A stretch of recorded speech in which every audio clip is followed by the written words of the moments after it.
nothing to do with writing these lines, but if they are funny, he will take credit for them. Put it that way. For a year and a half, seriously, Hillary has crisscrossed this country as part of an historic bid for the presidency, and through it all, she was a great ambassador for New York. Tough, experienced, passionate, and she succeeded this year as she has around New York because she connected with millions of people. Men and women, young and old, blue collar and white collar, in big cities and small towns.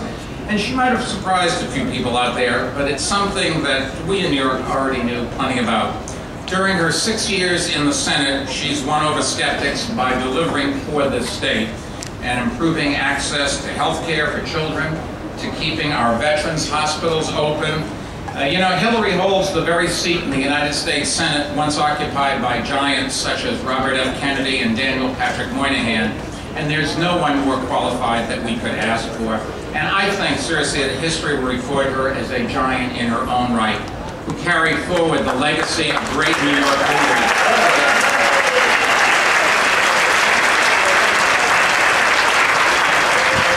Leaders who make us proud to call ourselves New Yorkers. Now, our next speaker has known a lot of leaders, Barbara Walters.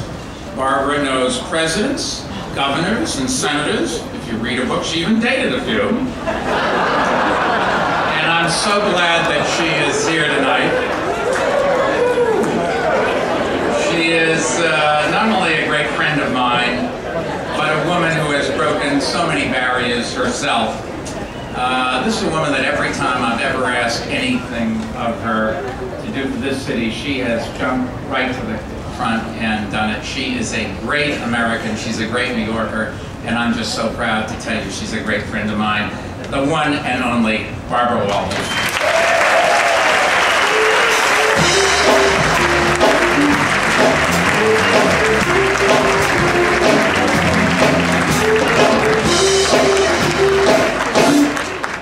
The mayor is just upset that I never dated him.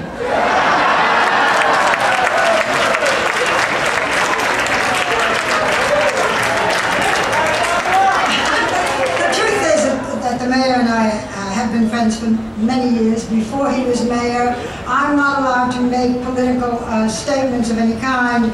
As a member of ABC News, if I do, they revoke my do not stand in line pass at Disney World.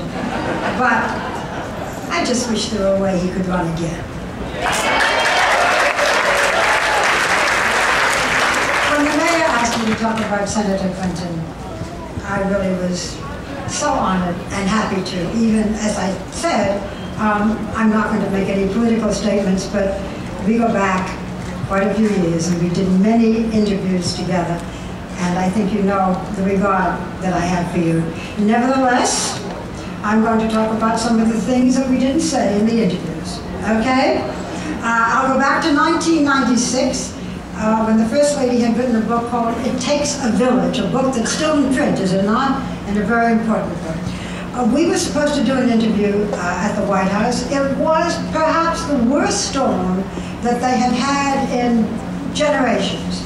I took the train, I trudged to the White House, I was wearing pants, I got drenched, the mud was up to my ankles, and I thought, I've got to do this interview in pants. I'm not wearing a skirt, this is the First Lady, this is a sign of great disrespect.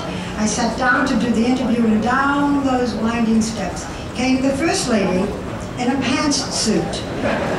I think it was the first time that she ever wore a pantsuit for an interview on television, and I have ever since taken full credit for her wardrobe. Don't like it? My fault. Oscar De La Renta's here, he thinks he did it, he did not. That's all. 2003, Mrs. Clinton had written a book called Living History, and I was very pleased and honored that she chose me to do the interview. The first part of it was non-political and not really very controversial, but very touching for me, because we took Mrs. Clinton back to Park Ridge, Illinois, where she grew up, and we walked down the quiet street in the house in which she spent her childhood and her adolescent years. And then we went to the movie theater where she used to have teenage dates.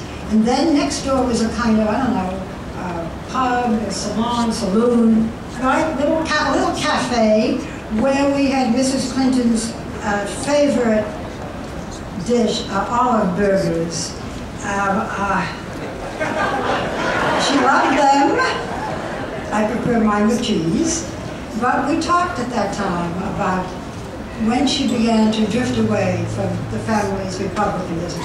And when she met at Yale a fellow named Bill Clinton, whom she wasn't taken with that much at first, not with his mind and not with his hair. What she remembered most were his beautiful hands. And he does, by the way, and I have spoken with him.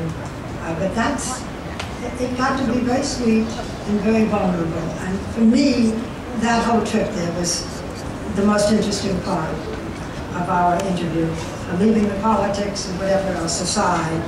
Then each year, Ambassador Richard Holbrooke gave a very private birthday party for Mrs. Clinton and invited people he thought were friends, and it was never photographed and it was never written about. But Peter Stone, the late Peter Stone, who was so wonderful and funny and loved Hillary Clinton, always talked about her as the first chickser. So, and no one laughed more than Hillary Clinton. So this is what I want to say. Whether she is first chickser, or first lady, or senator, or whatever other first that history will bring to her, we all want to say, welcome home. You are very much loved. We're all happy to be here. Look at this crowd on a hot August night and know how happy we are that you're back with us and that you're in Washington. Thank you.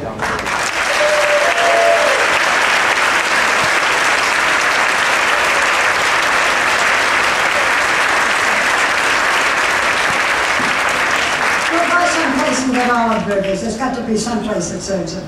There are many distinguished people who I'm sure would like to come up and say some words about the senator, but I want to introduce two people who have very special feelings about her, because Hillary Clinton means a great deal to all of her constituents, and their story is something I think you will want to hear. Please let me introduce Lauren and Greg Manning.